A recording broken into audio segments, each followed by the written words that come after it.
araw ng Tuesday or Friday, gumamit ka ng 5 piso na pampaswerte.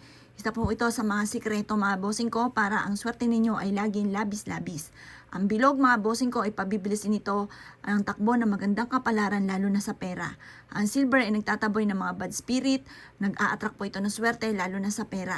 Ito po mga bossing ko, ang silver ay takot din po dito yung mga gumagamit ng black magic. Kaya itong gagamitin po natin. Ngayon, ilalagay nyo ito sa palad po ninyo at magwi-wish po kayo. Sabihin nyo po sa pamamagitan ng pampaswerteng ito ay kakapitan ako ng swerte at lahat ng kamalasan na pinagdadaanan ko ay itinatapon ko na. Puro swerte ang darating sa akin, maraming pera ang darating sa akin. Ganyan ang mga pagwi-wish ng walang gamit na sana, direct to the point. Simula na ito na aking tagumpay, simula na ito na aking pag-asenso, hindi na ako maghihirap pa, makakamit ko ang lahat na aking mga ninanais. At pagkatapos nyo po mag-wish mga bossing ko, ibilad ito sa sinag po ng araw. At ito ang gagawin na natin lucky charms yung 5 pisong ito mga bossing. Pwede nyo rin siyang sulatan dito ng 8, nakagaya ng ginagawa ko mga bossing. Sulatan nyo siya ng 8, kahit dito lang mismo, wag yung tao. Kasi yung tao mga boss, yan yung magtatawag ng swerte, lalo na sa pera. Ito po, para hindi po siya napapasama sa mga pambayad sa jeep, para hindi po siya napapasama.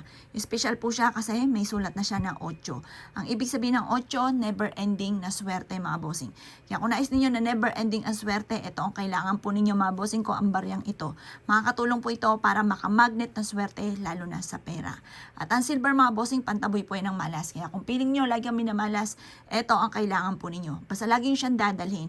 Huwag nyo itong ipagsasabi kahit kanino. Kasi pag may nakakaalam, nauudlot ang swerte. Para tuloy-tuloy ang pasok ng swerte, ito lamang po ang dapat ninyong gawin mga bossing ko. At makakatulong po siya para lumevel up ang inyo pong swerte.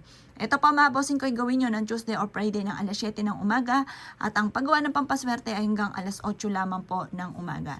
Yung 7 mga bossing, panungwit ng swerte.